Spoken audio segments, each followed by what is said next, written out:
Respeto ang isa sa mga pinakamahalagang bagay na hindi pwedeng mawala sa sarili natin. Ang sabi nga nila ay paano tayo irerespeto ng iba kung hindi natin yon kayang ibigay sa ating sarili. Ang sulat na babasahin natin ngayong araw ay pinadala ng kabarangay natin na si Karina, isang dalaga na lumaki sa simple at masayang pamilya. Dahil sa solong anak siya ay nasanay siya na palaging nakukuha ang mga bagay na gusto niya sa buhay. Kaya naman para sa kanya ay naging sukatan ng kaligayahan ng material na bagay na magiging pagmamay-ari niya. Pero nagbago ang lahat mula nang mamatay ang pinakamamahal niyang papa. May isa na lamang ang mama niya na bumuhay at nagtaguyod sa kanya. Naging limitado ang mga bagay na kaya lamang nitong ibigay sa kanya. At dahil hindi nga siya sanay na hindi nakukuha o nabibili, ang mga material na bagay na gusto niya ay naging mapusok at mapaghanap siya sa ibang tao. Ang hindi niya alam ang pagiging mapaghanap niya ang magdadala sa kanya sa isang seryosong kapahamakan.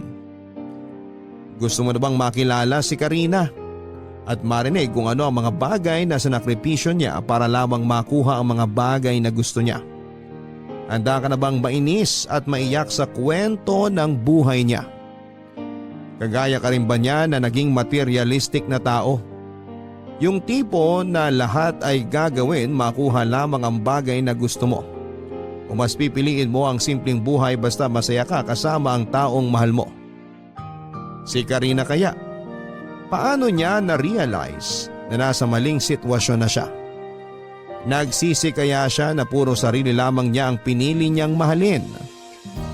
Malalaman natin yan ang masaklap na nangyari sa buhay niya sa mga kwento ng pag-ibig, buhay at pag-asa sa nangungunang Barangay Love Stories. Dear Papa Dudut, ang akala ko dati kapag marami akong pera o palagi kong nakukuha ang material na bagay na gusto ko ay totoong masaya na ako. Nasanay kasi ako sa ganong setup ng buhay. Pero sa huli na-realize ko na wala sa luho o pera ang totoong kaligayahan ng isang tao. Papadudot, itago nyo na lamang po ako sa pangalang Karina, 28 years old at nagtatrabaho sa isang paaralan dito sa Laguna. At bago ko ituloy itong sulat ko ay ipapaalam ko na rin na marami akong impormasyon na binago dito sa kwento ko. Kasama na ang pangalan ko para maproteksyonan na rin ng pribado kong buhay. Solong anak ako ng mga magulang ko at nagtatrabaho bilang foreman si Papa sa isang malaking construction site. Matagal na siya doon at masasabi ko na kahit papaano ay malaki na rin ang kinikita niyang pera kaya hindi na kailangan magtrabaho pa ni Mama. Magkaiba rin ang ugali ng mga magulang ko, Papa Dudut. Kuripot kasi talaga si Mama at hindi siya mahilig bumili ng mga toys para sa akin. Kahit tong bata pa lamang ako. Pero si Papa naman ang tipo ng tatay na ibinibigay ang lahat ng gusto ko, lalo na pagdating sa material na mga bagay. Laruan, notebook, magandang pencil case at kung ano-ano pa. Solong anak kasi ako kaya naman masasabi ko na naging spoiled talaga ako nang dahil sa kanya hanggang sa magkolehiyo na ako. Minsan kinokontra ni Mama ang ginagawa na yon ni Papa. Ang sabi ni Mama ay hindi dapat ako sinasanay ni Papa na nakukuha ang mga bagay na gusto ko. Dapat daw ay tinuturuan nila ako na maging masinop at matipid sa pera. Siyempre mahal na mahal ako ng Papa ko kaya hindi siya nagpatalo sa gusto ni Mama. Siya pa rin ang nasunod at patuloy sa pagbibigay ng mga luho sa akin, Papa Dudut.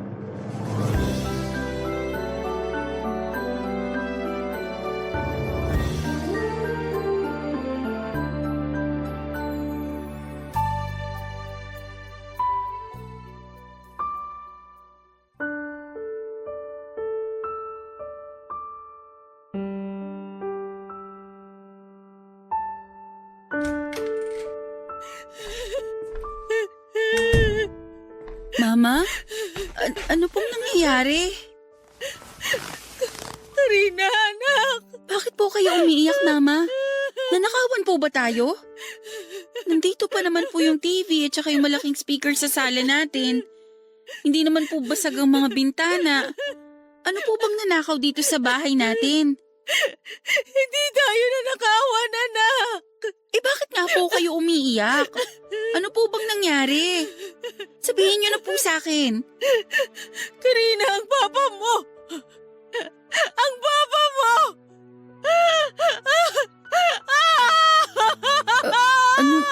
Ano pong nangyari kay Papa? Tumawag dito yung isang katrabaho niya at sinabi na wala na ang papa mo. Wala na siya, Karina. Ano po? Paano po nangyari yun? Kasabay lang po natin siyang mag-almusal kaninang umaga. Masigla po siya at walang kahit na anong nirereklamong sakit ng katawan. Malakas po si Papa. Naaksidente daw siya sa trabaho nila kanina.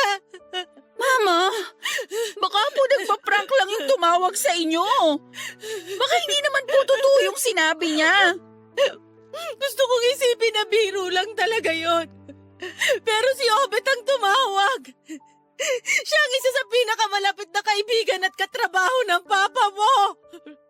Kilala ko siya at sigurado ako na hindi siya gagawa ng ganong klaseng biro. Pero ano po bang nangyari? Paano po na-aksidente si Papa sa trabaho? Sinisilip daw ng papa mo yung loob ng mixer machine na para sa simento dahil ayaw daw gumana nung una. Pero may isang katrabaho sila na hindi alam na nasa loob ang papa mo at sinindihan yung makina nun. Doon siya namatay sa loob ng machine na yon. Ibig sabihin, pinatay po si Papa? Aksidente daw ang nangyari, anak. Hindi alam ng isang katrabaho nila na nasa loob ng mixer ang papa mo. Pero dahil po sa tao na yon, namatay si Papa. Siya may kasalanan ng lahat. Karina, kahit magalit at manisi pa tayo ng ibang tao, hindi na may babalik pa ang buhay ng papa mo. Wala na siya, anak. Wala na ang papa mo. Bakit po kailangan na mangyari to? Bakit kailangan na mawala sa atin si Papa? Hindi ko rin alam. Napakabuting tao niya at wala siyang kahit na sinong inargrabyado. Bakit kailangan na buhay pa niya ang kunin kagad ng Diyos? Bakit? Mama, magpakatatag po tayo. Paano natin gagawin yon? Wala na ang papa mo. Kinuha na siya sa atin, Karina. Wala na siya. Hindi po gugustuhin ni Papa na makita niya tayong umiiyak at pinanghihinaan ang loob. Kilala niyo po si Papa. Ayaw niya nang nalulungkot tayo ng dahil sa kanya. Hindi mo kasi ko naiintindihan. Hindi ko kayang mabuhay nang wala ang papa mo. Pero nandito pa naman po ako. Hindi ko po kayo iiwan, Mama. Pangako po yan. Hindi po ako aalis dito sa tabi ninyo. Ang bigat-bigat, Karina. Bakit kasi ang papa mo pa ang nawala? Bakit hindi na lang ako? Ayoko nang mabuhay sa mundo kung hindi siya kasama. Ayoko na! Mama, isipin niyo naman po sana ako. Nandito pa po ako. Tayong dalawa na lang po magkasama ngayon. Magtutulungan po tayo, Mama. Magpapakatatag po ako para sa inyo. At sana ganun din po ang gawin niyo para sa akin.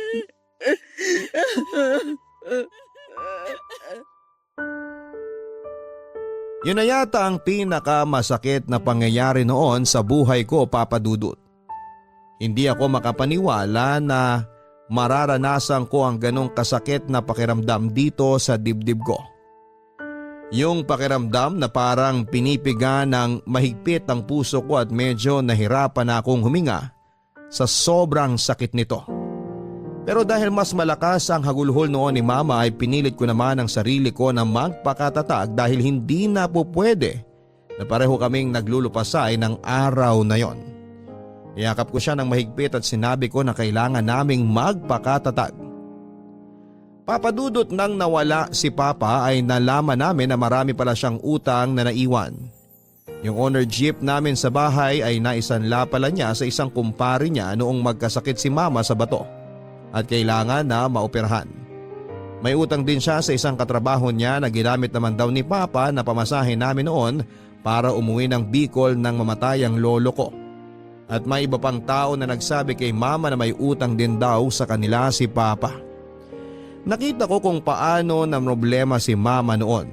Umayag na rin tuloy siya na makipag-areglo na lamang sa katrabaho ni Papa na nakapagpaandar ng mixer machine na dahilan ng pagkamatay ni Papa. Pero unti-unti na rin pong iyong naubos hanggang sa mawala sa amin pati na ang owner jeep na kasing edad ko na halos. Malaki talaga ang nagbago sa buhay namin noon, Papa Dudut. At naramdaman ko na pati ang ugali ko ay nagsimula na ring magbago. Dahil wala na si Papa ay nagdesisyon si Mama na magtrabaho at maging bantay sa isang tiyangge na malapit sa amin. Nainis pa ako noon kasi madalas kaming dumadaan doon ng mga kaklase ko bago umuwi sa bahay. Nakikita tuloy nila si Mama na nagtatawag ng mga customer na dumadaan sa tapat ng tiyangge. Kaya hindi ko na lang siya tinitingnan para hindi ako mapahiya, Papa Dudut. Okay na lasa nitong niluto ko na ginisang sardinas na may miswa. Maghahain na rin ako at makapauwi na si Karina. Mama, may luto na po bang ulam? Nagugutom na po kasi ako. Sakto lang ang uwi mo, anak. Eto, kakatapos ko lang magluto. Parang medyo ginabi ka yata ngayon. Nag-extend po kasi ng klase yung isang professor namin. Tapos nag-practice pa po kami ng aerobic dance para sa finals namin sa PE. Naku, kaya pala mukhang pagod na pagod ka. Opo, kasi nakakapagod talaga yung paulit-ulit na aerobic dance na ginawa namin kanina. Hindi na nga rin po ako nagmerienda kanina kasi pamasahe lang po ang pera ko. Kaya gutom na po talaga ako. Pasensya ka na kung medyo nagtitipid tayo ngayon, ha? Alam mo naman na marami pa tayong utang na dapat bayaran. Ano pa nga po ba? Wala naman po akong ibang choice kundi magtiis na lang sa kakarampot na allowance na binibigay niyo sa akin eh. Huwag kang mag-alala. Mabayaran ko lang halos lahat ng utang ng papa mo. Ibabalik ko sa dati ang allowance na binibigay ko sa'yo. Maupo ka na, anak, at maghahain na rin ako ng hapunan natin. Sige po, Mama.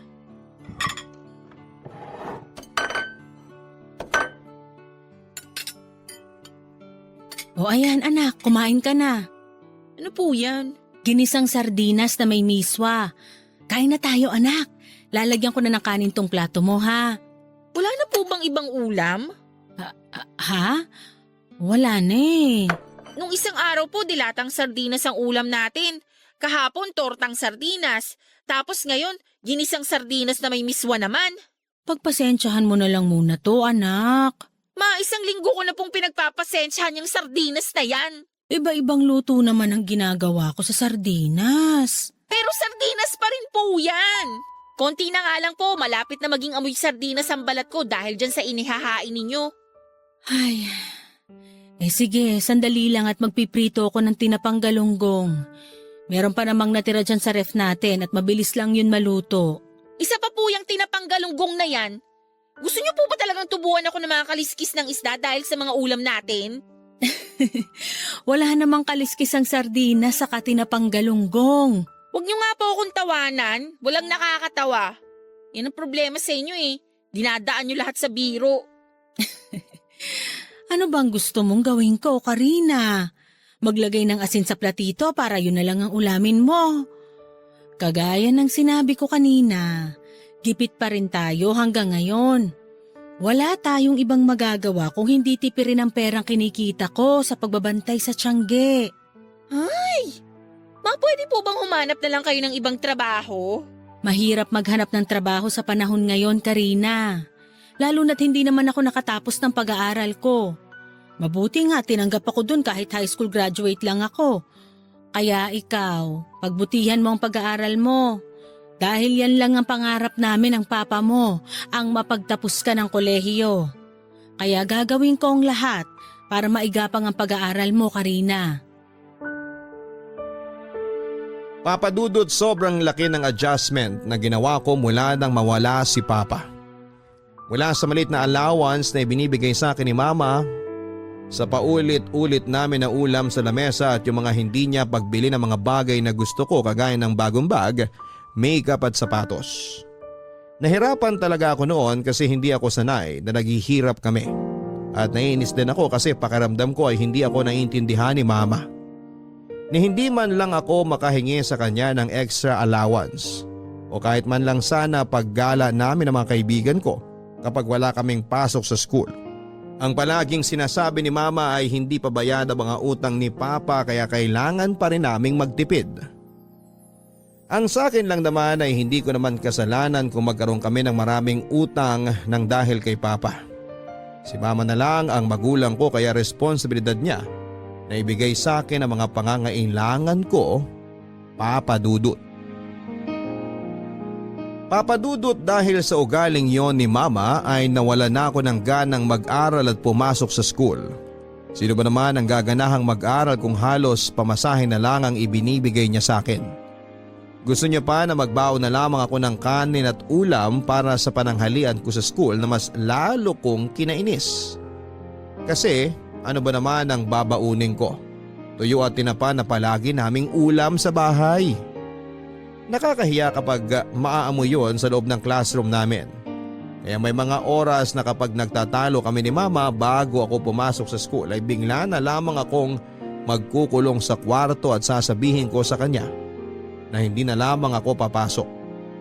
Sa ganong paraan ay paminsan-minsan ay nakukuha ko ang loob ni Mama na bigyan ako ng extra allowance.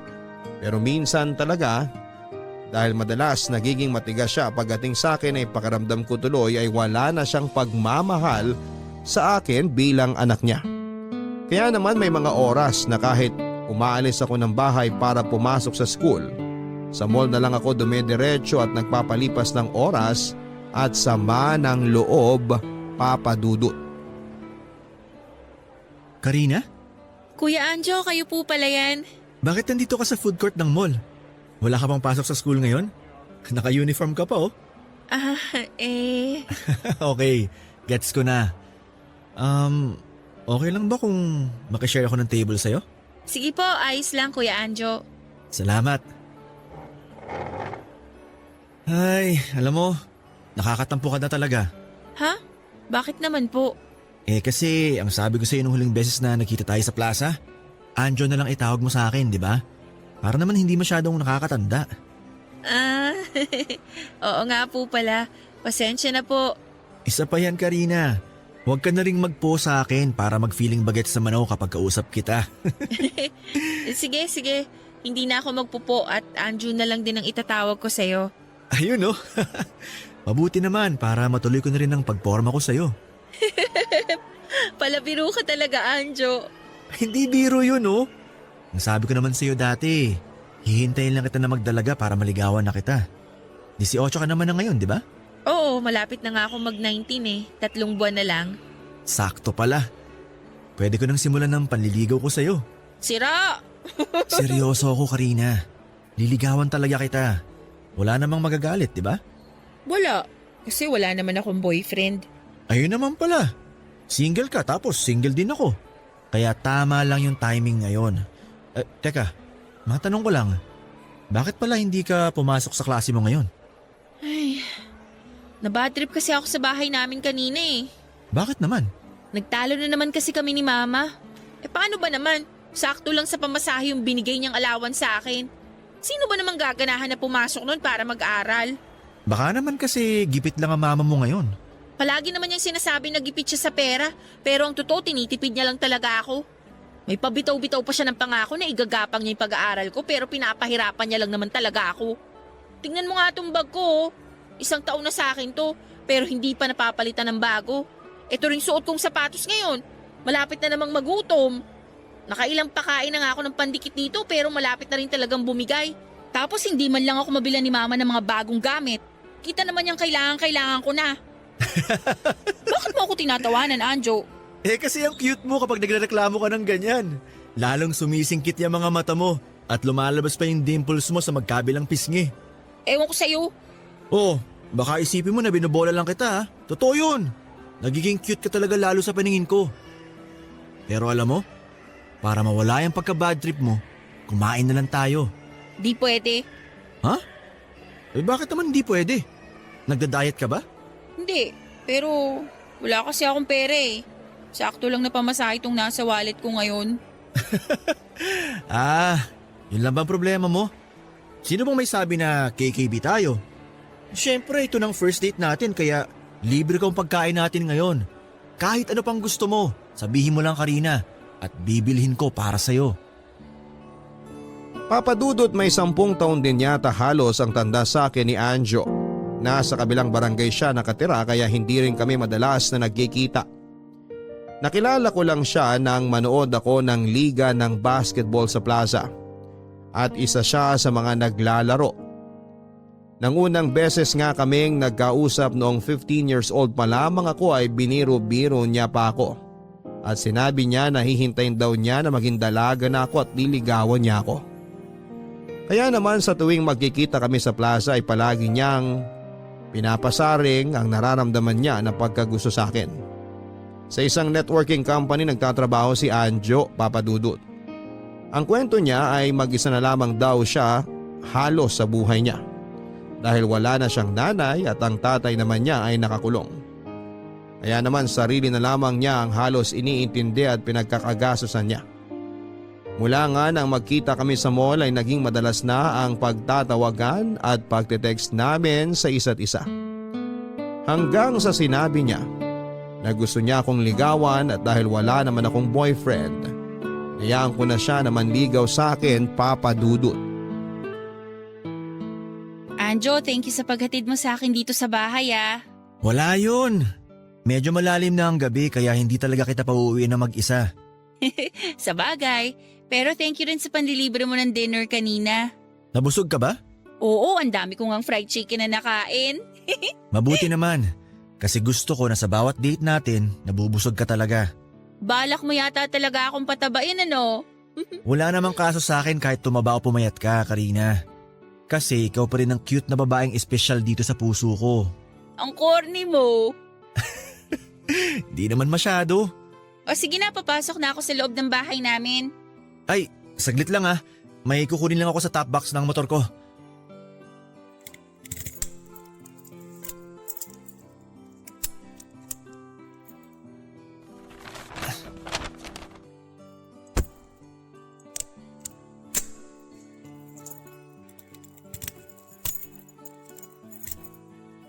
Oh, eto. Oh, ano naman to? Anong laman ng mga paper bag na to? Teka, ito yung sinabi ko na magandang bag sa sapatos dun sa dinaanan nating department store kanina, di ba? Oo. Pasimple kong binili yan habang tumitingin ka ng mga dress. Sinabi ko lang na mga bagong pantalon ko ang laman ng paper bag na yan. Pero para sa'yo talaga yan. Grabe, Anjo! Nakakahiya naman. Binili mo pa talaga tong mga to para sa akin. Pero thank you ah. Hindi ko na to tatanggihan kasi alam mo naman na luma na talaga yung sapatos at bag na ginagamit ko. You're welcome. Sabi ko naman dati na basta para sa'yo, ibibigay ko hanggat kaya ko. O sige, aalis na rin ako. Okay, thank you ulit dito. Ingat! Bye!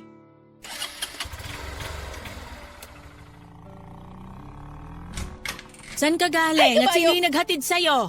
Ano ba yan, Mama? Nakakagulat naman po kayo. Konting layo naman po sana sa may pinto. Sagutin mo na lang ang tanong ko kung saan ka galing at sino yung lalaking naghatid sa'yo. Diyan lang po sa mall. Tsaka si Anjo po yung naghatid sa akin. Taga-kabilang barangay lang po siya. Anjo! Yung anak ng drug addict na nakakulong ngayon? Ha? Saan nyo naman po napulot yung chismis na yan? Hindi chismis yun, Karina. May mga kapitbahay na nagsasabi sa akin na madalas ka raw nilang makita sa mall, kasama yung lalaking anak ng drug addict. Wala po akong alam tungkol sa mga magulang ni Anjo at mas lalong wala na rin akong pakialam doon. Dahil mabuti po siyang tao. Kaya wag naman po sana kayong maging judgmental sa kanya. Chinismis lang pala sa inyo ng mga kapitbahay, naniwala na kayo kaagad. Mabuting tao porke binilan ka lang ng mga bagong damit? Tama ako, di ba? Sa kanya galing yung mga paper bag na dala mo na yan? Eh ano po bang pakialam nyo kung sa kanya nga galing to? Ni hindi nyo nga ako mabili ng bagong sapatos, tapos kapag may nagmalasakit na bilhan ako nito, mamasamain ninyo. Eh di sana ginagampanan nyo muna yung pagiging mama nyo sa akin para hindi ko tinatanggap ang mga to mula sa ibang tao. Aba, masyado na yatang matalas ang dila mo, Karina. Saan mo natutunan yan?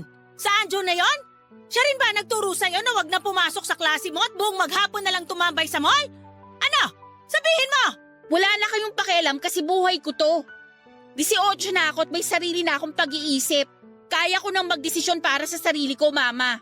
At isa pa, hindi nyo ginagampanan ng pagiging magulang nyo sa akin kasi puro na lang trabaho at utang ni Papang iniisip nyo. Kaya wag nyo na rin pakialaman ang ginagawa ko sa buhay ko. Karina, wag mo akong tatalikuran! Hindi pa tayo tapos mag-usap! Karina, bumalik ka dito! Karina! Papa Dudut, aaminin ko na nahuhulog na rin ang loob ko noon kay Anjo kasi naibibigay niya ang mga bagay na gusto ko. Madalas kaming nagmo-mall tapos bawat ituro ko sa kanya ay binibili niya para sa akin. Pakiramdam ko tuloy noon ay mahal niya talaga ako kasi ibinibigay niya ang lahat ng gusto ko. Ganoon naman talaga ang pagmamahal, hindi ba? Dapat marunong kang magbigay at gumawa ng paraan para maibigay ang mga bagay na gusto ng taong mahal mo. Yon ang basihan ko ng pagmamahal noon, Papa Dudut. Kaya naman sa kabila ng hindi pagkagusto ni Mama kay Anjo para sa akin, sinagot ko pa rin ang manliligaw ko. Para sa akin kasi wala nang dahilan para hindi ako sagutin ni Anjo. Kaya lang nang malaman naman yon ni Mama, mas lalong naging madalas ang pagtatalo namin. Palagi niyang sinasabi na hindi kami bagay ni Anjo dahil sa edad namin na napakabata ko pa raw para magka-boyfriend at pumili naman daw sana ako ng matinong lalaki. Matinong lalaki para sa akin si Anjo dahil siyang nagbibigay ng mga bagay na gusto ko.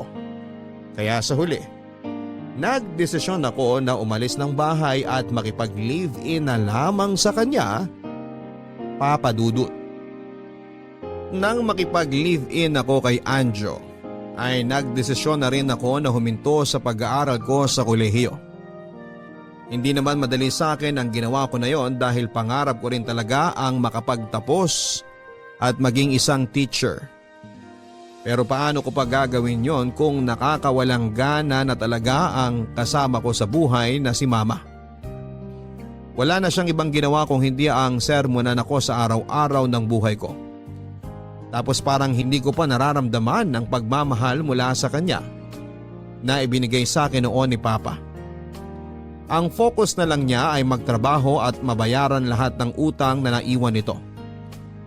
Kaya para hindi na kami araw-araw na mag-away at mabawasan na rin ang bigat ng responsibilidad niya, ay ako na ang umalis sa poder niya.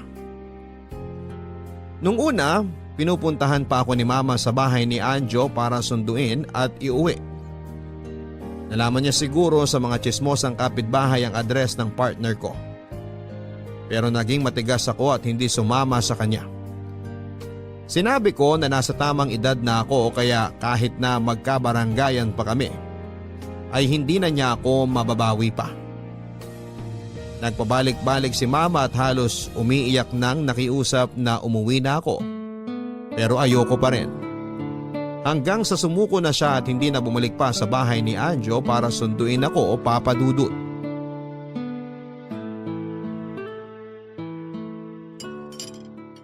Grabe, Karina. Ang sarap ng pagkakaluto mo dito sa adobong manok ah. Mukha nga kasi pang-apat na kuha mo na ng kanin yung nasa plato mo. Pang-apat ko na ba to? Oo, pero marami pa namang kanin dito sa kaldero kaya kumain ka lang dyan ng kumain. Mabuti naman dinagdagan mo ang sinaing mo ngayon. Nung isang gabi kasi na nagluto ako ng ginataang tulingan, naubos mo kaagad yung kanin sa kaldero. Kaya nagdagdag na talaga ako ng bigas na isasaing ko. Ang sarap mo naman kasi talagang magluto. Kaya gusto ko talaga dito na lang sa bahay maghapunan kaysa dun sa labas. Mas magastos na tapos hindi pa masarap ang mga pagkain. Eto naman kanina pa ako binobola. Oh, lalagyan na ulit kita ng kanin dito sa plato mo. Ayun, salamat.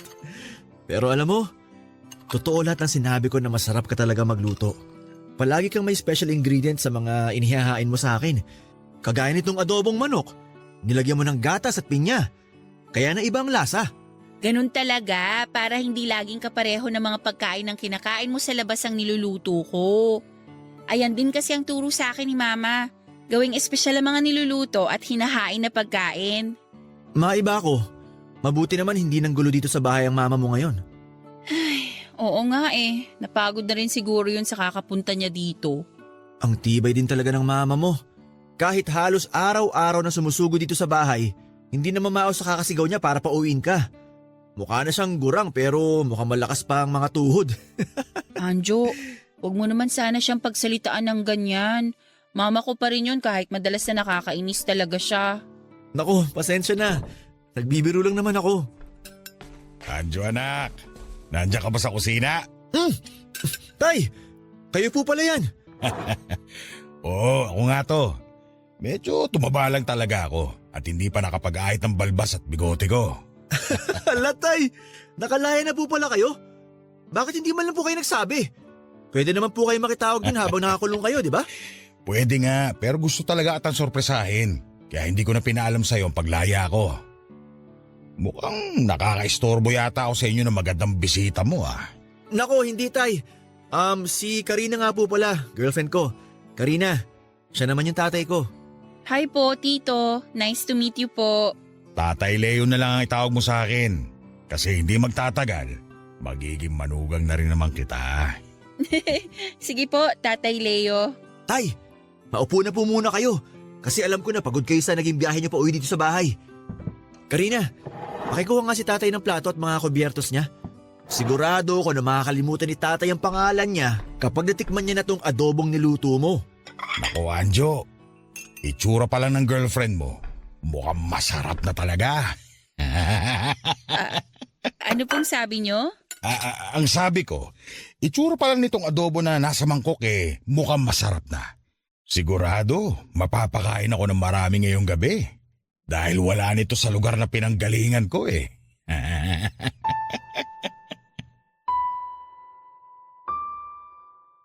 Maayos naman ang umpisa ng pagsasama namin ni Anjo.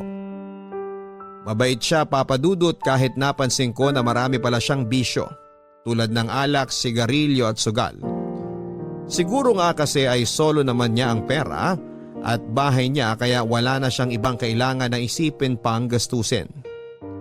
Kumbaga ay sarili na lamang niya ang iniintindi niya. Kaya naman para hindi ako maging pabigat sa kanya ay inaasikaso ko ang mga gawaing bahay na napabayaan na rin niya noon. Makalat kasi ang bahay niya at tamad din siyang maglaba at magluto. Inasikaso ko ang lahat ng yon kahit na hindi ako sanay. Kasi sa bahay namin ni na mama ay buhay prinsesa ako. Ang pagluluto lang talaga ang gawain na pinaka-tinutukan ko sa lahat. Nakita ko naman na na-appreciate ni Anjo ang effort ko bilang pagiging live-in partner niya, Papa Dudut. Palagi siyang malambing sa akin at may pasalubong lalo na kapag nananalo siya sa sugal. Binibigyan niya rin ako ng pera para raw makapag-malling ako kapag nasa trabaho siya. Kahit papaano ay masasabi kong masaya ako sa unang buwan ng pagsasama namin hanggang sa biglang umuwi sa bahay ang tatay niya. Doon ay medyo nagbago ang ugali ni Anjo, Papa Dudut.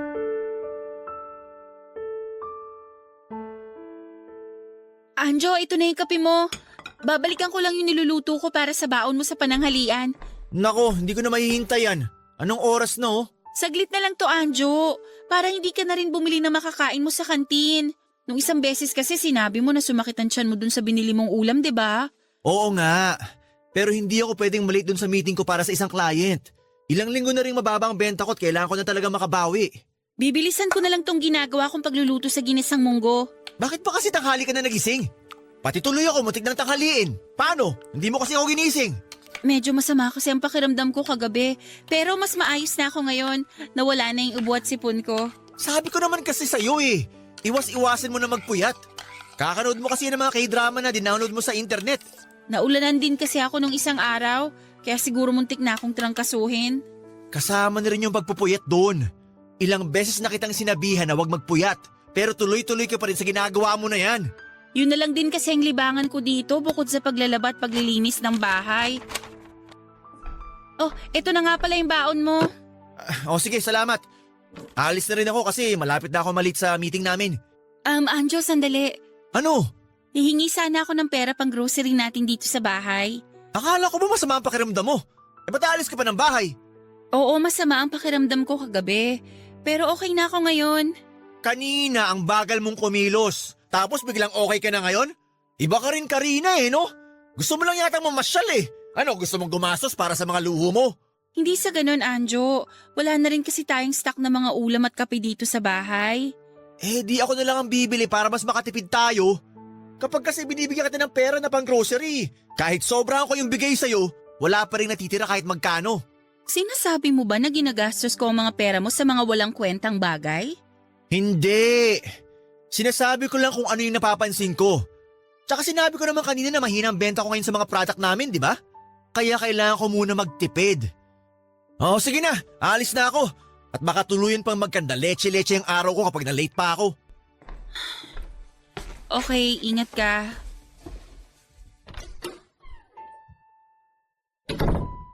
Ligpitin ko na nga lang muna tong ginamit kong pangluto para hindi masyadong makalat dito sa lababo. Iinom na rin ulit ako ng gamot mamaya kasi medyo masakit pa rin tong ulo ko. Pagkatapos nito siguro unahin ko nang gawin yung... Good morning, Karina. Tatay Leo, gising na po pala kayo. Oo, bakit ka naman umaatras? Pasensya na po, nagulat po kasi ako sa biglaang pagsulpot nyo sa likod ko. Tapos binulungan nyo pa ako sa may tenga ko. Nako, pasensya na rin. Hindi ko alam na magugulatin ka pala. Pero alam mo, kahit parang hindi ka pa naliligo, ang bango-bango mo pa rin, Karina. Sige po, Tay. Aasikasuhin ko po muna yung mga lalaban ko. Sandali lang.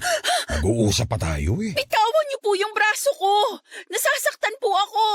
Huwag ka na kasing maarte dyan. Alam ko naman na gusto mo rin to kasi malanding babae ka. Tatay Leo, wag po! Ano ba? Dahil sabi nang tumigil kayo! Aray! Ba't mo naman tinapakan ng pako? Hoy! Bumalik ka dito, Karina! Alam ko naman na gusto mo rin to. Kaya halika na! Huwag ka nang maarte dyan! Halika na dito! Karina! Papadudot yun ang unang pagkakataon na pinagtangkaan ako ng masama ni Tatay Leo. Grabe ang takot na naramdaman ko noon kaya naman buong araw na akong hindi lumabas ng kwarto. Buong araw din akong umiyak ng umiyak at gusto ko na nga sanang tawagan si Anjo at pauwiin pero pinigilan ko ang sarili ko dahil alam ko na stress siya sa trabaho niya. Malalim na ang gabi nang makauwi siya na kaagad kong sinalubong. Amoy alak siya noon at doon nga ay naiyak akong sinumbong ang kahayupan na muntik nang gawin sa akin ng tatay niya. Papadudot akala ko ay magugulat si Anjo nang marinig niya sa akin yon. Umaasa ko noon na paalisin niya ang tatay niya sa bahay pero kabaligtaran noon ang nangyari. Dahil sigaw lang at panlalait lang ang inabot ko mula sa kanya. Sinabi niya na imposible daw na gawin yon ni Tatay Leo sa akin dahil hindi naman daw ako ang tipo ng babae nito. Baka raw inakit ko pa ang tatay niya kaya yon natukso na halikan ako.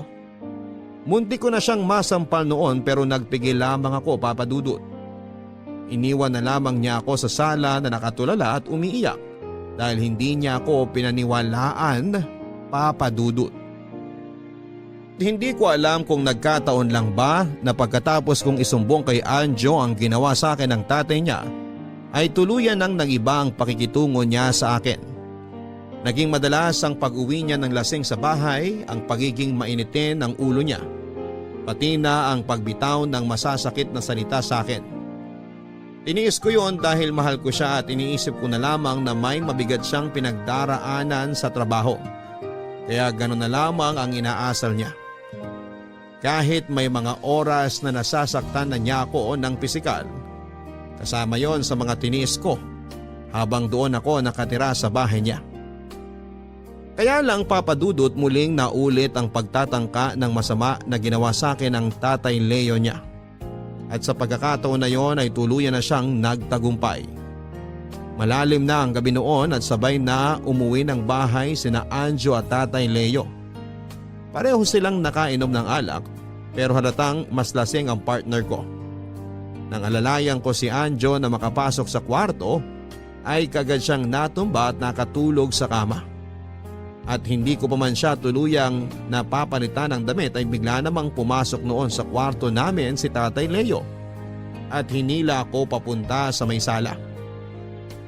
Pilit ako nagpumiglas pero tinutukan niya ako ng kutsilyo at sa takot ko ay tuluyan na niyang nagawa sa akin ang kahalayan na yon, Papa Dudut. Kinabukasan ay kagad kong sinumbong kay Anjo ang ginawa sa akin ng tatay niya pero parang mas wala siyang pakialam ng mga oras na yon. Huwag na raw ako mag-imbento ng kwento dahil alam naman daw niya na ako ang may gusto kay tatay Leo dahil sinabi raw nito sa kanya na ako mismo ang umaakit dito. Hindi ako makapaniwala na marinig ko yon mula kay Anjo pero sa kabila ng mga sinabi niyang yon, pinili ko pa ring manatili sa bahay niya hanggang sa maging parausan ako ng 2 demonyo na kasama ko sa bahay na yon. Natakot na rin kasi akong umalis o tumakas dahil sa paulit-ulit na pagbabanta nila. Napapatayin nila ako at ang mama ko kapag tumakas ako at nagsumbong sa pulis. Kaya tinis ko ang lahat ng nakakadiri at kahayupan na ginagawa nila sa akin, Papa Dudut. Nasaan ba yung pulang polo shirt ko? Bakit wala dito sa cabinet? Parang mas okay pa naman yun kaysa dito sa suot ko na kulay blue. Teka nga, matanong nga si Karina. Karina! Nakita mo ba yung kulay red ko na polo shirt? Karina! Nasaan na ba yung babaeng yun? Hoy Karina, ano ba? Nasaan ka ba? Anjo! Nandito ako sa likod ng bahay, naglalaba ako.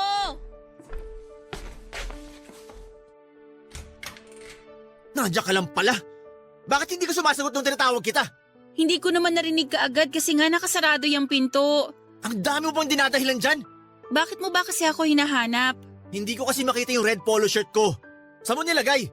Hala, yung kulay pula na may puti sa laylayan at dulo ng kwelyo? Oo, yun nga. Tiningnan ko sa cabinet pero wala doon. Pasensya na, Anjo. Nandito kasi sa mga lalabahan ko ngayon. Ha? Eh di ba nung isang araw ko pa ginamit yan? Oo nga. Kaya lang naiwan mo pala tong nakasampay sa may sofa kaya hindi ko kaagad nakita. Kaya hindi ko na isama sa mga nilabahan ko kahapon. Alam mo ikaw, tanga ka na nga, bulag ka pa. Wala ka na nga ibang ginawa kundi ang magpasarap dito sa bahay eh. Tapos hindi mo pa ayusin yung paglalaba mo. Makaalis na nga lang at baka malit pa ako sa meeting ko. Pasensya na talaga, Anjo. Wala naman ang magagawa yung pasensya mo. Siguraduhin mo lang na maayos yung pagkakalaba mo sa mga damit ko. Kung hindi, talagang tatamaan ka na sa akin. Diyan ka na nga! Init na naman ang ulo ni Anjo. Siguradong mahina na naman ang benta niya sa mga produkto nila. Kaya sa akin na naman niya naibunto ng inis niya. Ay, grabe pa naman ang init ng panahon ngayon. Tatay Leo! Iwan niyo nga po ako! Huwag ka nang maarte dyan. Tatay Leo, ang init-init po tsaka may ginagawa ako dito. Iwan mo na lang yan nilalaban mo at doon na lang tayo magpainit sa kwarto ko. Halika na. Hindi po pwede dahil magagalit si Anjo kapag hindi ko nalaban ang mga damit niya dito. Wala akong pakialam. Mas intindi mo ang galit ko kapag napikon ako dyan sa kaartehan mo. Halika na. Sumama ka na sa kwarto ko, Karina. Ayoko nga po! Bitawan niyo po yung braso ko! Gusto mo ba talaga dumugoy ang bunganga mo? Ha? Halika na kasi, Karina. Bitawan niyo po ako! Nasasaktan na po ako! Mas masasaktan ka kapag nag-inerte ka pa dyan. Sumama ka na sa akin. Bilisan mo! Sabi ngang ayoko nga po! Ayoko na! Ayoko na! Aray! Karina! Itigil mo yung paggampas mo sa akin ng balde! Pagod na ako sa inyo, pagtatay! Ano ba? Pagod na ako sa mga kababuyan na ginagawa niyo sa akin! Kaya hindi na ako papayag na magalaw niyo pa ako ulit! Hindi na! Papadudot diring-diri na ako sa sarili kong katawan sa bawat araw na lumilipas na nasa bahay ako ni Anjo. Lalo na at hinayaan ko silang mag-ama na gawin akong parausan. Si Anjo sa gabi at si Tatay Leo naman sa umaga. At mas masakit ang ginawa nilang pangmumolestya sa akin kapag nakagamit pa sila ng droga. Kaya sa tuwing mag-isa ako sa kwarto at umiiyak ay naaalala ko na lamang si Mama at kung paano siya nagsumikap para mapag-aral ako. Kasabay pa noon ang pagbabayad sa mga utang na naiwan ni Tatay. Gusto ko na talagang umuwi sa kanya noon pero parang wala na akong mukha pang maihaharap sa kanya. Dahil ako na mismo ang pumili sa malupit na kapalaran ko. Isa rin yon sa mga dahilan kung bakit nanatili pa rin ako sa bahay ni na Anjo Papadudut. Pero lahat naman siguro tayo ay marunong mapagod. Lalo na kapag masyado nang masakit ang mga pinagdadaanan natin sa buhay. Kasi nagising na lamang ako isang araw na hindi ko na kayang tanggapin ang kababuyang ginagawa sa akin ng mag-amang kasama ko sa bahay. Kaya naman sa muling pagtatangka sa akin ni Tatay Leo habang naglalaba ako, hindi ko na napigilan ang sarili ko na manlaba ng araw na yon. At pagkatapos ko siyang paghahampasin ng balde hanggang sa matumba siya, kagad akong kumaripas ng takbo palabas ng bahay. Lakad, takbo ang ginawa ko noon, makalayo lamang sa bahay na parang naging impyerno para sa akin. Huminto lang ako nang maramdaman ko na tuluyan na akong nakalayo, Papadudut. Sakto naman na may nakasalubong ako na naglalakad na isang masayang pamilya. May tatay, nanay, kasama ang 3 nilang mga anak. Habang lumalampas sila sa harapan ko ay narinig ko ang pagkukwentuhan nila ng masasayang nangyari sa kanila ng araw na yon.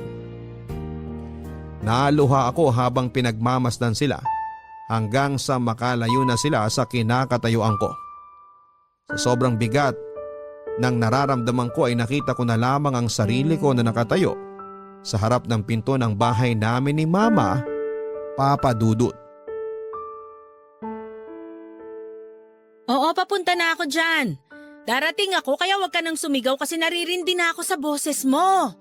Malilate lang ako pero darating ako para palitan ka sa pagbabantay dyan sa Tiangge. O sige na, ibababa ko na tong tawag kasi palabas na rin ako ng bahay. O bye na.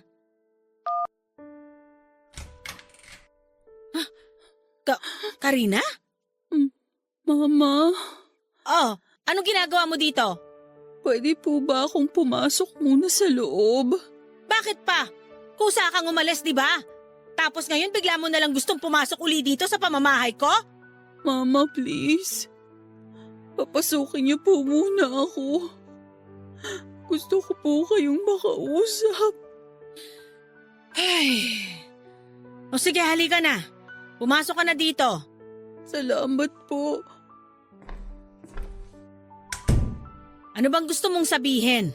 Bilisan mo at may trabaho pa ako na pupuntahan. Mama, sorry po. Para saan? Ginusto mo namang umalis dito sa bahay na to, di ba?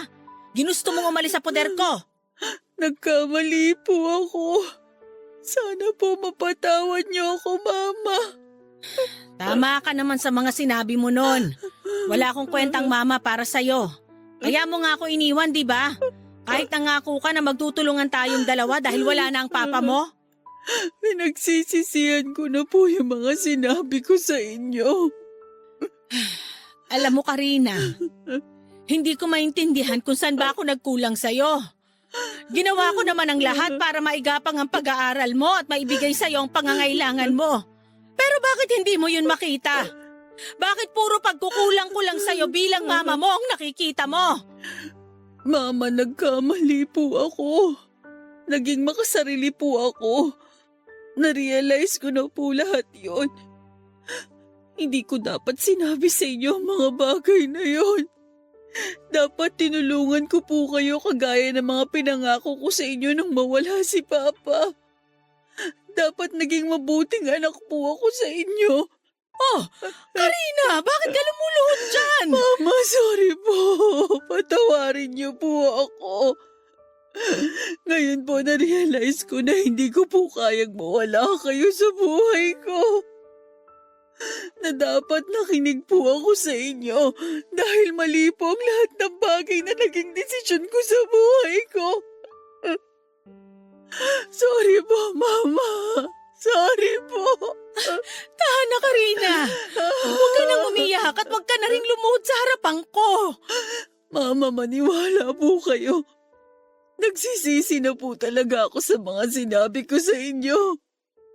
Sorry po kung nasaktan ko kayo dahil sa mga ginawa ko noon. Sorry po kung naging sobrang pabigat ako sa inyo. Sabi ng tama na. Huwag mo nang isipin yon at huwag ka na rin umiyak. Hindi naman talaga kita matitiis kasi anak kita at mahal na mahal kita. Mahal na mahal ko rin po kayo, Mama. Salamat po talaga. Tumahang ka na kasi ayoko nakikitang umiiyak ka. Teka, bakit parang ang laki ng pinayat mo? Saka ano to? Bakit may mga pasa at sugat ka dito sa braso at leg mo? Napakagulo rin ng buhok mo. Ano ba nangyari sa'yo? Sina Anju po at ang tatay niya. Pinagsamantalahan po nila akong dalawa. Paulit-ulit po at halos araw-araw. Sinasaktan po nila ako. At kanina lang po ako nakatakas sa bahay nila. Mga walang iyang yon! Napakahayop nila! Paano nila nagawa sa'yo yon? Mga demonyo sila! Mama, natatakot po ako. Baka puntahan nila ako dito sa bahay. Baka patayin po nila ako, Mama. Huwag ka matakot, anak! Hindi ka na masasaktan ng mga hayop na yon! Nandito si Mama at kahit anong mangyari, hindi ka na nila malalapitan! Pangako yan! Hindi ka na masasaktan ng mga demonyo na yon! Papadudot ang buong akala ko ay hindi na ako mapapatawad pa ni Mama. Handa akong tanggapin noon ang sampal, ang masasakit na salita mula sa kanya pero hindi niya yon ginawa sa akin. Siguro nga ay totoo ang palagi kong naririnig na walang magulang ang matitiis ang kanyang anak. Pero hindi lahat ng pagsusumikap at sakripisyo ng magulang ay nakikita at na-appreciate ng isang anak. Kagaya na lamang ng nangyari sa amin ni Mama. Wala naman talaga siyang ibang ginawa noon kung hindi ang magsumikap para sa akin. Hindi madali ang maging single parent pero ayun siya at pilit na kinakaya ang lahat. Samantalang ako ay walang ibang ginawa kung hindi ang baliwalain ang pagsasakripisyo na ginawa niya. Papadudot ng araw na yon ay tuluyan na kaming nagkaayos ni Mama. Hindi na ako umalis pa sa bahay niya dahil pakiramdam ko ay safe na safe ako kapag kasama ko siya. Hindi na rin siya pumasok noon sa trabaho at nang matapos kong ikwento sa kanyang lahat ng dinanas ko sa bahay ni Anjo, ay halos maiyak siya sa sobrang galit na nararamdaman niya. Hindi siya makapaniwala na nagawa yon sa akin ng dalawang demonyong nakasama ko sa bahay na naging malaimpyerno para sa akin. Kaagad kaming pumunta sa barangay noon para magsampa ng reklamo pero wala na rin sina Anjo at Tatay Leo sa bahay nila nang puntahan ng mga tanod. Tuluyan na silang nagtago nang maisampa ko na sa pulisya ang kaso ng pangmomolestya nila sa akin.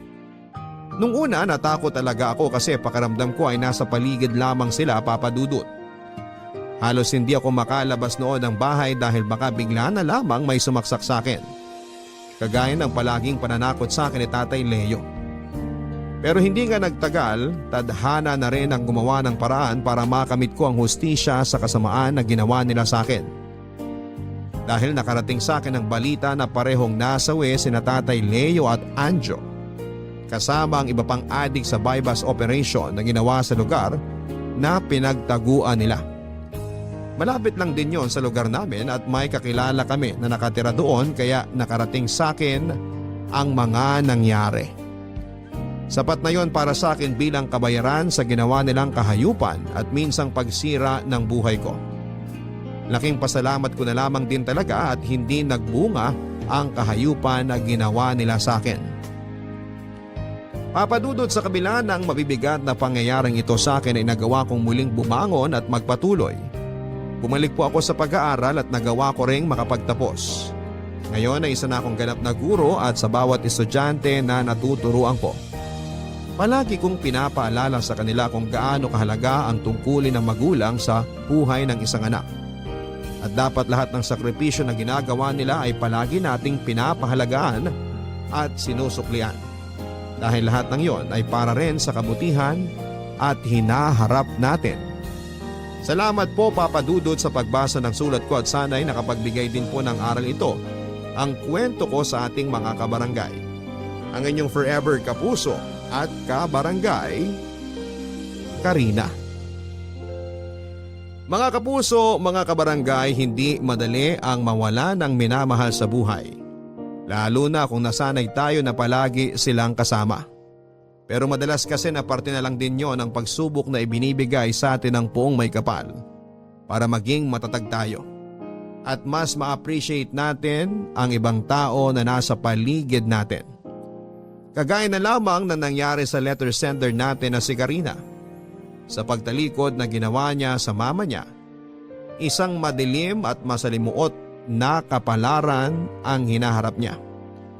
Parte na rin siguro ng mabigat na pinagdaanan niya dahil sa pagkawala ng papa niya.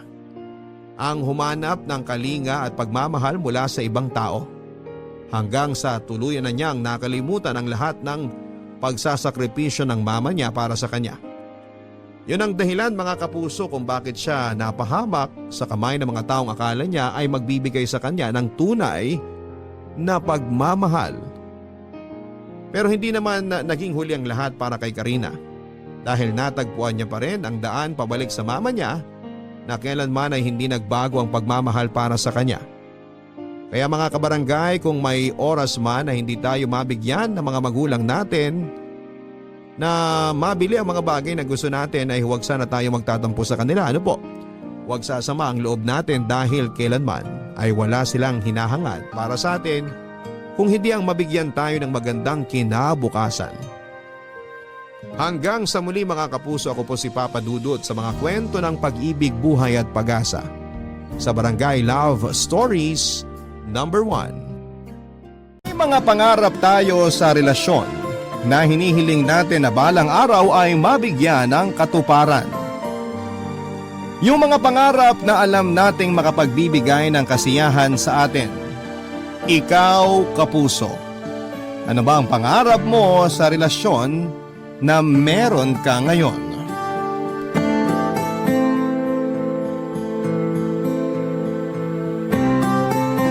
Dear Papa Dudut, ako nga pala si Rufa, 25 years old at isang kusinera. Hindi na po ako nagkaroon ng ibang trabaho kundi ang pagluluto lamang. Hindi naman kasi sa pagmamayabang pero magaling talaga akong magluto. May time noon na pinag-aagawan ako ng mga karinderya sa dati kong barangay. Nakailang karinderya at kantina siguro ang napasukan ko. Palipat-lipat ako noon ng trabaho at mamaya ay sasabihin ko sa inyo kung bakit nga ba. Ang pinakamatagal na pinasukan kong trabaho ay sa isang barangay sa Tondo. Pinakalumang karinderya daw yon at sinabi sa akin ng may-ari yon. Naiengganyo ako magtrabaho roon dahil malaki ang pasahod at talagang dinarayo, Papa Dudut. Mas lalong ang dumami ang customers nila dahil sa pagpasok ko doon. Mas lalong nakilala ang karinderyang yon dahil sa akin at dahil sa aking specialty na adobo. Sa adobo ko iikot ang kwentong ito, Papa Dudut.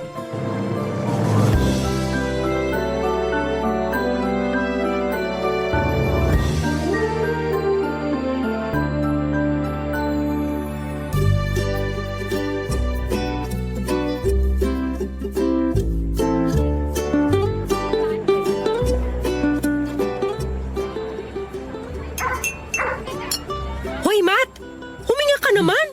Tsaka nguyain mo nga yung kinakain mo. Grabe, Rufa. Ang sarap talaga nitong adobo mo. Huminga ka nga sabi eh. Uminom ka ng tubig. Baka mamaya mabilaukan ka sa karne.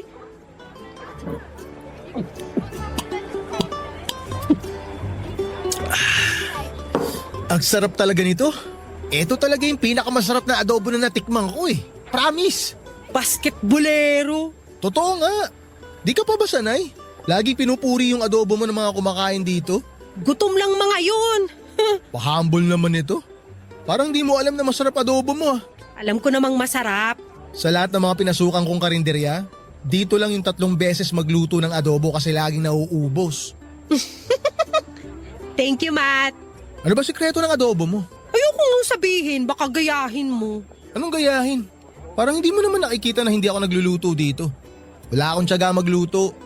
Tsaka nag-promise ako sa sarili ko na tsaka lang ako magluluto kapag na-in-love na ako. Kapag nahanap ko na yung babaeng gusto ko. We! Wewe ka pa dyan. Dali na kasi. May secret ingredient ka bang nilalagay sa adobo mo? Wala naman. Eh bakit pikit mata sa sarap to?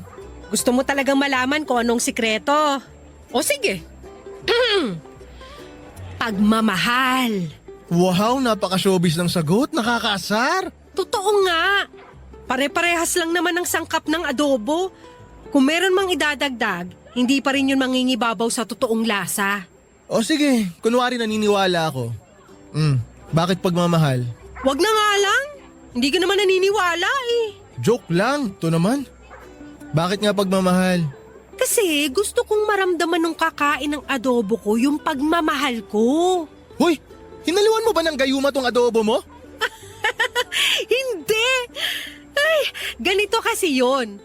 Kaya ako ginagalingan yung pagluluto ng adobo. Kasi umaasa ako na may mafa-fall sa akin dahil sa adobo ko. Eh di gayuma nga. Isusumbong kita sa amo natin. Parang tanga naman to eh. Ang hirap kasing ipaliwanag. Yung adobong niluluto ko, ang tulay ko para makilala ko si The One. Ganun kasi yung nangyari sa mama at papa ko. Dahil sa adobo, nagkagustuhan sila. Ayos ah. Ano yan? Adobo love story, ganon. O tapos, ipapadala mo yung kwento mo sa Barangay LS. Tapos sinong babasa ng sulat mo? Si Papa Dudut. Ito naman parang sira ka usap eh.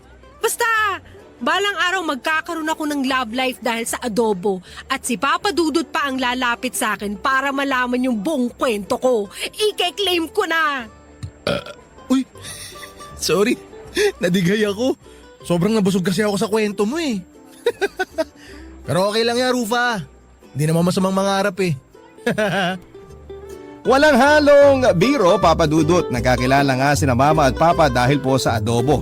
Dati rin kusinera si Mama at kilala rin siya sa kanila bilang pinakamasarap magluto ng adobo. Dinarayo nga daw noon ang adobo niya. Nagkataon na kumain noon si Papa sa karinderyang pinagtatrabahuhan niya. Nasarapan si Papa sa nilutong adobo ni Mama at halos naubos na raw niya yung isang kalderong kanin dahil sa sobrang sarap. Kinilig pa nga raw si Mama dahil panay daw ang puri ni Papa sa kanya habang sumusubo. Mula noon ay araw-araw nang bumabalik si Papa para matikman ang adobo ni Mama. Yon at yun lang daw ang kinakain ni Papa, hindi raw nagsawa si Papa. Naging silang dalawa hanggang sa pinagbuntis na ako ni Mama. Mula pagkabata, wala silang ibang kinuwento sa akin kundi ang love story nilang dalawa. Naniniwala sila noon na pinagbuklod sila ng tadhana dahil sa adobo ni Mama. Kaya hanggang sa kabilang buhay sila pa rin ang magkasama.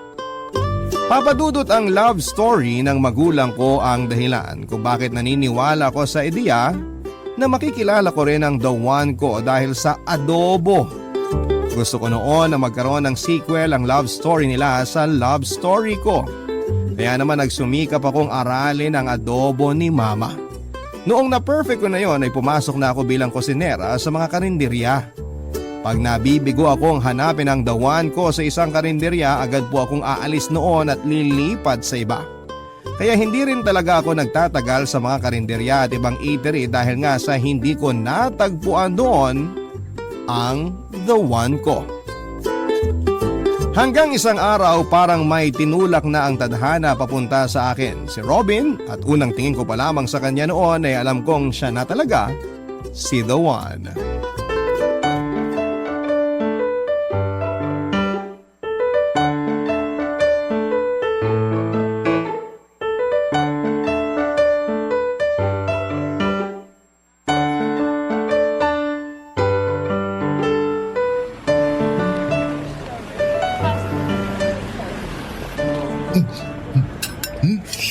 rice pa, sir? Paano mo nalaman? Hula ko lang naman. Umorder ka kasi ulit ng adobo eh. Sobrang sarap kasi ng adobo nyo. Nakakahiya naman. Nakatatlong order na pala ako. Nakakatuwa nga eh. Magana pala kayong kumain. Pihikan ako sa pagkain. Ngayon lang ako napakain ng ganito. Kakaiba kasi talaga tong adobo nyo. Kakaiba talaga yan, sir. May halong pagmamahal eh. Naku, ganyan din yung linya ni Mama kapag sinasabi naming masarap yung adobo niya. Talaga, sir? Masarap din na adobo ng mama mo? Atin-atin lang ha. Baka marinig ako ni Mama. Ito pa rin adobo nyo mas masarap. Lo? Tinrider niyo mama niyo, sir? Hayaan mo siya. Masaya na siya sa langit. Wala na siyang time na bantayan pa ako kasi magkasama na sila ni Papa Ron. Parehas pala tayo, sir. Ulila na rin ako. Ay, sorry. Napalungkot ba kita? Hindi naman po masyado. Teka, babawi ako. May pick-up line ako para sa'yo. Sige, ano yun? Sana hindi ka maging adobo. Bakit? Para wala kang toyo. Boom! Ay, sorry na pala kasi tawa ko. Ako rin. Napalakas yung kabog ng dibdib ko nung nakita tarinig ko yung tawa mo. Lo, nakakainis naman. Para kang si Papa. Papa? Papa, kasalang ko. Sorry, napalakas yung tawa ko. Pero seryoso, naalala ko Papa ko sa'yo. Teka, pick-up line pa rin ba yan? Seryoso nga. Sabi ko, di ba? Oo, seryoso. Seryoso ako sa'yo. Boom! Kainis. Pero ayan nga, para ka talagang si Papa. Ang galing magpatawa. Kaya na-inlove si Mama sa kanya eh. O baka may love ka rin sa akin ha? Uy, filingero mo naman doon ng very light, sir. Joke lang, to naman. Baka ikaw yung ma-inlove sa akin. Naku, filingera ka rin. Baka mas may love pa ako sa nagluto ng adobo na to. Sige, sabihin ko sa kanya. Ano bang pangalan niya? Rufa, Asan siya? kaharap mo na. Huh? Ikaw ang nagluto ng adobo na to? Ikaw, anong pangalan mo? Iyo. Hi, Iyo. Yung iyo ko. Nakakaloka. Robin nga pala. Isang construction worker si Robin at malapit lang sa karinderya namin yung trabaho niya. Kaya napapadalas ang kain niya sa amin, Papa Dudut. Doon na tuloy kami nagkakilala. Nalaman ko na wala siyang girlfriend at isang beses pa lamang siyang nagkaroon ng karelasyon. Hindi na ulit siya nagtry manligaw dahil na-trauma raw siya. Naawa ko sa kanya noong kinuwento niya yung buong nangyari. May halo ring kaba noon sa akin dahil paano kung hindi niya ako mahalin dahil takot pa rin siya. Na-pressure ako, Papa Dudut, baka hindi maging kami ni Robin dahil sa hindi magandang experience niya sa relasyon. Wala pa naman akong kaalam-alam sa mga relasyon dahil never naman akong nagkaroon ng boyfriend. Gusto ko kasi noon kung sino ang unang boyfriend ko siya na rin ang last, parang sila Mama at Papa. Una at huli nila ang isa't isa. Kaya naman ginalingan ko ang pagluluto ng adobo at kumapit ako noon sa adobo para makuha ang puso ni Robin. Dinalasan ko pa nga ang pagluluto ng adobo para mas mapadaling ma-inlove sa akin si Robin. Barangay Love Stories. Barangay Love Stories. Nalaman ko na rin kung saan siya nakatira. Kaya sa mga araw na hindi siya nakakadaan sa karinderya, ako na mismo ang naghahatid ng kanin at adobo sa kanya. Ini-effortan ko talaga si Robin dahil gusto ko noon na siya na yung makasama ko forever. Na-feel ko naman na nagkakagusto na rin si Robin sa akin. Nagre-reply na nga siya sa mga text ko at nagsisend na rin siya ng mga selfie kapag nasa work siya noon. Kulang na lang talaga kami ng label noon. Hindi ko naman siya minamadali dahil ayoko siyang ma-pressure. Baka kasi layuan niya ako. In-enjoy ko na lamang yung panliligaw ko sa kanya, Papa Dudut, at marami akong naging effort sa kanya na minsan o madalas nakakasira na sa akin. Nahalata yon ng katrabaho kong si Matt.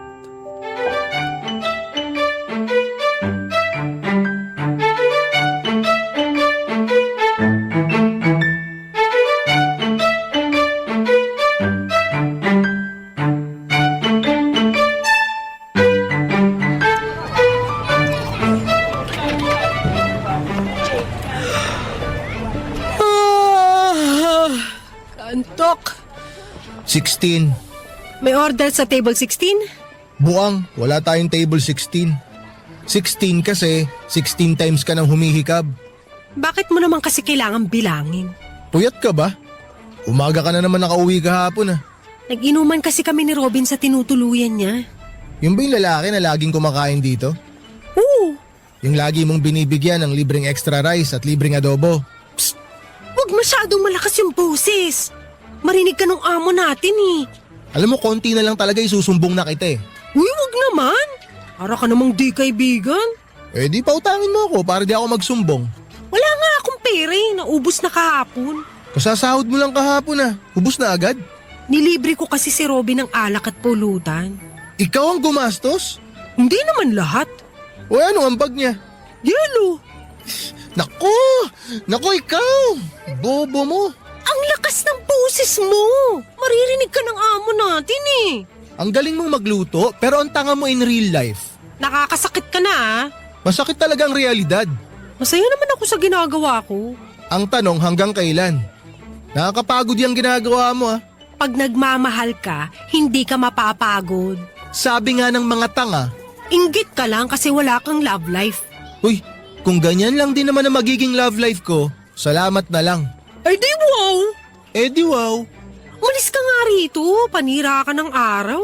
umalis ka na nga rito, panira ka ng buhay. Hoy! Araw yung sinabi ko, hindi buhay. Eh di wow, ihikab mo na lang yan para maka 17 times ka na. Nainis ako kay Matt pero hindi ko siya masisisi kung gano'n ang mga sinabi niya sa akin. Medyo may katangahan din naman kasi ako noon at hindi ko nga sinabi kay Matt na inabot ako ng umaga sa daan dahil nga nahirapan ako mag-commute pabalik ng bahay. Nagsuggest ako kay Robin na matulog na lamang sa bahay niya pero ayaw niya kaya wala akong choice kundi ang umuwi. Ang hirap pa naman ng sakayan pabalik sa amin noon. Tapos nalasing pa ako kaya doble hirap ang pag-uwi ko. Aminado naman ako na pansin ko na hindi ganon ka-interesado sa akin si Robin. Iniisip ko nga na bored lang siya kaya ini-entertain niya ako. Na-feel ko na kaya lang niya ako pinapansin dahil ako yung lapit ng lapit. Kaya naman ni-level up ko na ang adobo ko, Papa Dudut. Naisip ko na masyado ng luma ang adobo love story ni na Mama at Papa. Kaya kailangan ko ng version 2.0. Yon ang maging next project ko. Nag-isip ako na ile-level up ko na ang adobo ko at gumawa ako ng adobo pizza. Napangiti ako noong matikman ko yon, Papa Dudut, at naisip ko na yun na nga ang paraan para makuha ko ang puso ni Robin ng buong buo.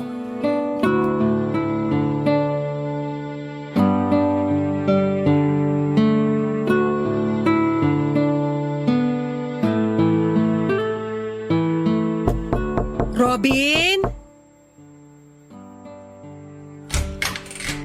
Bakit ngayon ka lang?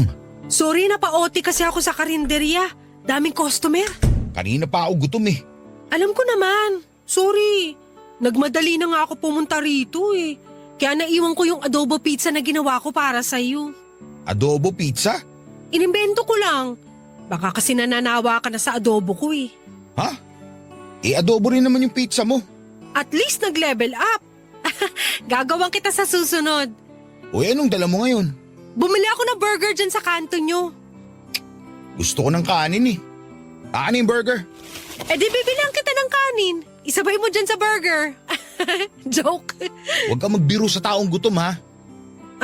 Sorry. Nors ka uwi. Kakarating ko lang tapos papauwi mo na ako agad? Tinatanong ko lang kasi maaga ako matutulog. May basketball kami bukas. Ay, hindi naman ako magtatagal. Uuwi rin ako agad kapag wala ka ng ibang kailangan sa akin. Actually, wala na. Ah, okay. Pwedeng makiupo muna saglit? Bakit? Napagod kasi ako kanina sa trabaho tapos nag-commute pa ako papunta rito. Saglit lang naman ako uupo. Hindi ako magpapagabi rito. Okay, mabuti na yung malinaw.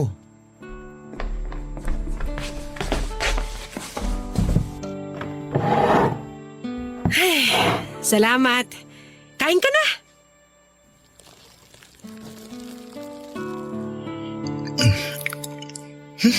Ang pangit talaga ng lasa ng burger dyan sa kanto namin. Pwe! Lasang swelas sa sapatos. Sorry, hindi ko alam na hindi mo trip yung burger nila ron. Kung bakit naman kasi kinalimutan mo yung pinagyayabang mong adobo pizza eh. Babawi ako sa susunod. Pasensya na. Next time ayusin mo ha. Oo, promise. Robin, Ano yun? pwede ka sa Sunday? Death anniversary kasi ni na mama at papa eh. Baka pwede mo ko samahan sa puntod nila. Bakit ako? Para mapakilala na kita sa kanila. Bakit? Ano ba kita? Di naman tayo ah. Yun nga eh. Ano nga ba tayo, Robin? Ha? Ang tagal na nating nagkakamabutihan pero hindi pa rin klaro sa akin kung ano tayo. Masaya tayo.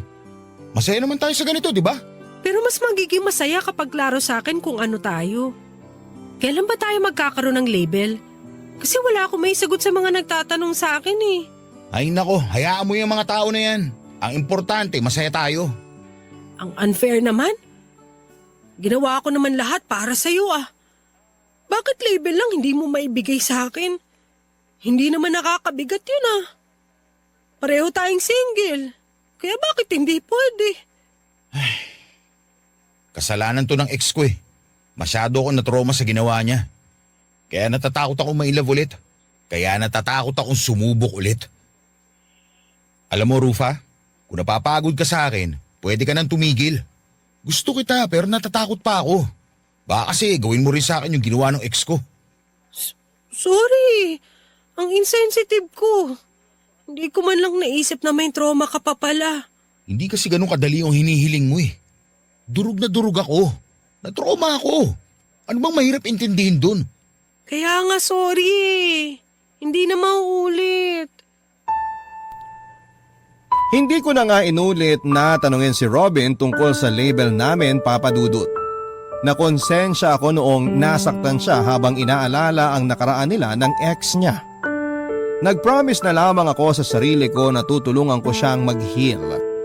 Naisip ko na ako rin naman yung makikinabang noon kapag nakarecover na siya sa ex niya. Ang sabi ko noon sa sarili ko ay konting panahon pa at mamahalin na rin ako ni Robin. Yun lang naman ang goal ko noon. At madali na lamang yung makuha oras na mawala yung trauma ni Robin sa ex niya. Tama naman noon si Robin, ang importante ay masaya kaming dalawa. Yung iba nga dyan may label pero lagi namang nag-aaway. Yun lang ang tinatoko sa utak ko noon. Masaya naman ako, Papa Dudut, kapag kasama ko siya pero sa kalagitnaan ay bigla na lamang akong malulungkot dahil parang walang ibang pinupuntahan ng ugnayan namin. Nakontento na lamang ako sa ibinibigay niyang konting atensyon kahit alam kong deserve ko naman yung atensyon na buo. Noong dumalaw nga ako sa puntod ng mga magulang ko ay hindi ko napigilang umiyak at natanong ko tuloy bakit ang dali lang para kina mama at papa na maging masaya pero ako ay hindi. Barangay Love Stories. Barangay Love Stories. Noon ay lagi niya akong tinatawagan. Kung dati isang beses o dalawa lamang sa isang linggo, kung magkita kami ay naging 3 beses na. Kaya natuwa ako sa improvement ng ugnayan namin. Sa susunod naisip ko baka payagan na rin niya akong matulog sa tinutuluyan niya. Noong birthday niya ay nag-request siya sa akin na gumawa ng adobo pizza at syempre sinunod ko yung gusto niya. Pinapunta niya ako sa bahay niya at nag-ayos ako noon, Papa Dudut. Nangutang pa nga ako ng ipinangbili ko ng sinuot ko. Nag-makeup din ako kahit kating-kalina yung mukha ko dahil hindi naman ako sanay sa kolorete. Noong nakarating na ako sa bahay niya, agad niya akong pinagbuksan ng pintuan. Yun na ang naging simula ng pagbabago ng buhay ko.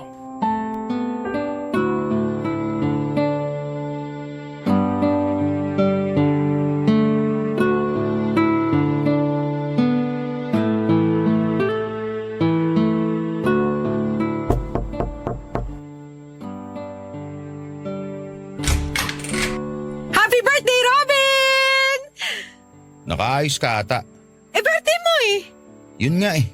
Ako yung may birthday pero ikaw yung nakaayos. Naisip ko lang kasing paghandaan tong espesyal na araw mo. Yan na ba yung adobo pizza na ginawa mo? Oo, masarap to. Hawakan mo, mainit-init pa. Oh, Salamat. Kailangan pa ba ng hot sauce para rito? hindi na. Okay, good. Pasok ka. May papakilala ako sa'yo. Friends mo? Hindi. Kamag-anak? Hindi rin. Eh sino? Robin, saan pala isasabit yung... Uy, may bisita ka pala. LJ, may papakilala ako sa'yo. Sino siya? Hi. LJ, Rufa. Rufa, LJ. Hi. Hi. Si Rufa yung ino-orderan ko ng adobo. Oh, ikaw yun? Alam mo ba na yung adobo mo ang pinakamasarap na natikman ko? Dahil nga sa adobo mo na-inlove ako kay Robin. Araw-araw ba naman niya akong dinadala ng adobong galing sa'yo? Ayun, na-fall na ako. Ganun ba? Salamat ha. Nung first monthsary namin, yung adobo mo yung handa namin. Ah, mabuti naman at nagustuhan mo. At adobo mo ang pinaglilihian ko ngayon. Buntis ka? Oo! Kahapon pa ako nagka-crave ng adobo. Binida ni Robin na kaya mo rin daw gumawa ng adobo pizza.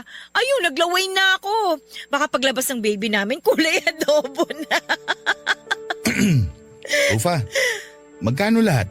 Wag na. Regalo ko na lang. Regalo ko na lang sa magiging baby nyo.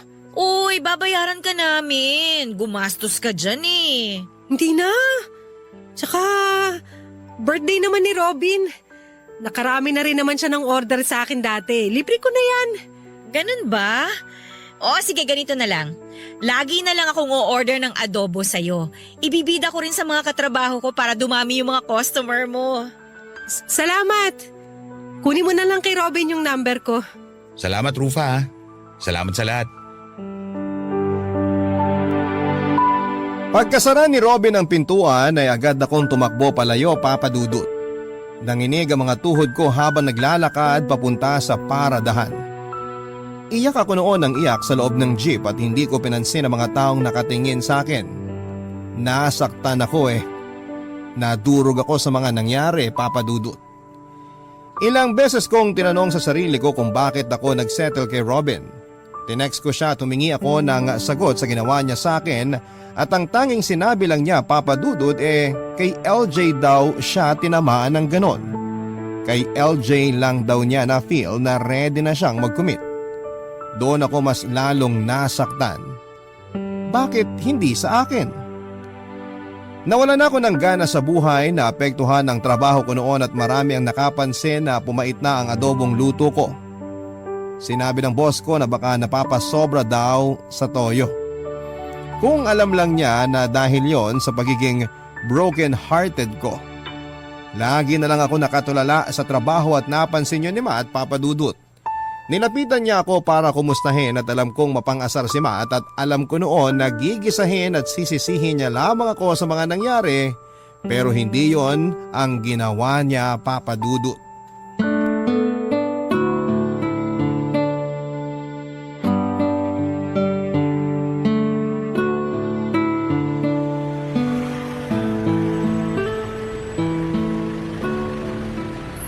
Rufa, Kung mang-aasar ka lang o maninise, wag ngayon please.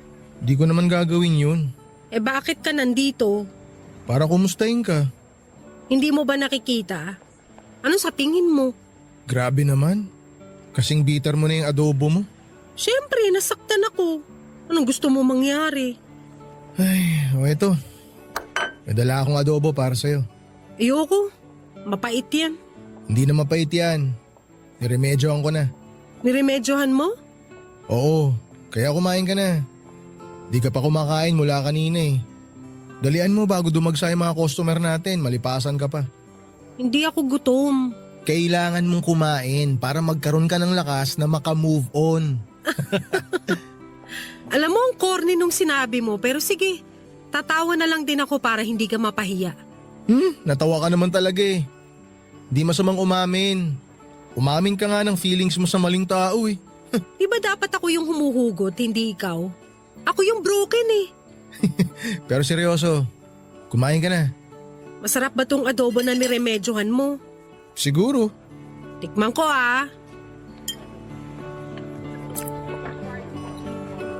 Uy! Ang sarap! Anong ginawa mo rito? Kasi pumapait na yung luto mong adobo. Kesa mapagalitan ka naman ng amo natin, sinubukan ko na lang ayusin. Inisip ko lang yung adobo ng nanay ko habang nire-remedyoan ko yan.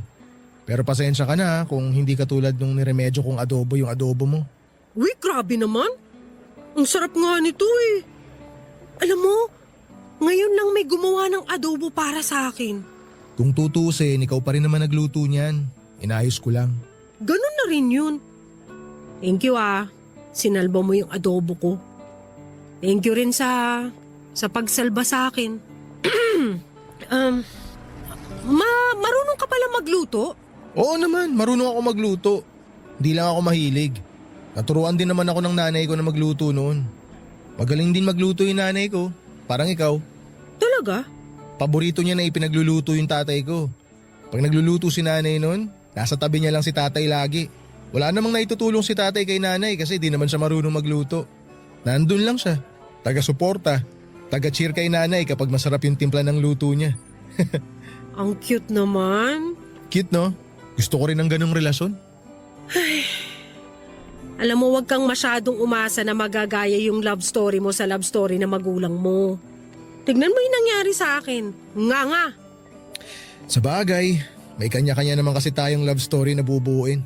Uy, dati hindi kita makausap tungkol sa ganito Diring-diri ka pa pag itong topic. Tapos ngayon? O sige, mang-asar ka pa. Ikaw na nga itong pinaghanda ng pagkain tapos… Uy, bigla akong naalala. Diba sabi mo, tsaka ka lang magluluto kapag mahal mo yung babae? Uy, mahal mo ba ako? Uy, hindi O baka crush mo na ako? Oy, umaming ka na. Crush ka dyan. Ano aaminin ko? Wala akong aaminin no. Magsama na lang kayo ng Robin mo. Oy, nagsiselos kay Robin. Hindi no? Ewan ko sa'yo. Ubusin mo na nga yung adobo bago pa maubos pasensya ko sa'yo. Uy, di ba sabi, love is patient daw? Maging pasensyoso ka naman sa akin. Love you. Bahala ka dyan. Tawagin mo na lang ako kung may kailangan ka pa. Doon lang ako sa kusina. Sige na, kumain ka na. Hindi ko na nga pinapangarap na magkaroon ng love story na eksakto sa magulang ko. Sa kanila yun iba naman yung para sa akin. May kanya-kanyang love story na hinanda ang Diyos para sa atin. Niluto na niya yon bago pa man tayo matutong ma-in-love at ihahain na lamang yon kapag ready na tayo. Pakiramdam ko noon, Papa Dudut, ganun yung nangyari sa akin. Unti-unti ay tinutulungan ako makabangon ang sarili ko at wala pang isang taon ay nakausad na ako. Hindi naging maganda yung kinalabasan ng unang heartbreak ko, pero hindi yun naging dahilan para tumigil na ako magmahal. Umamin na rin si Matt na gusto niya ako. Doon na nga nagsimulang maluto ang love story ko. Napailing na lamang ako dahil ang tagal-tagal na hinahanap ko sa maling tao yung love story na kailangan ko. Samantalang nasa harapan ko lang pala yung taong matagal nang para sa akin. Sa ngayon po, Papa Dudod, ay maglilimang taon na ang relasyon namin ni Matt at meron na kaming isang anak. Hindi na nga ako makapaghintay na lumaki ang anak namin para makwento ko kung paano kami nagsimula ng tatay niya. Gusto kong ikwento sa kanya na naging malubakang daanan namin patungo sa isa't isa. Pero kahit na ganun pa man ang nangyari, ang importante ay nagtagpo pa rin kaming dalawa. Marami pong salamat sa pagbasa ng aking kwento. Ang inyong kapuso at kabarangay forever, Rufa.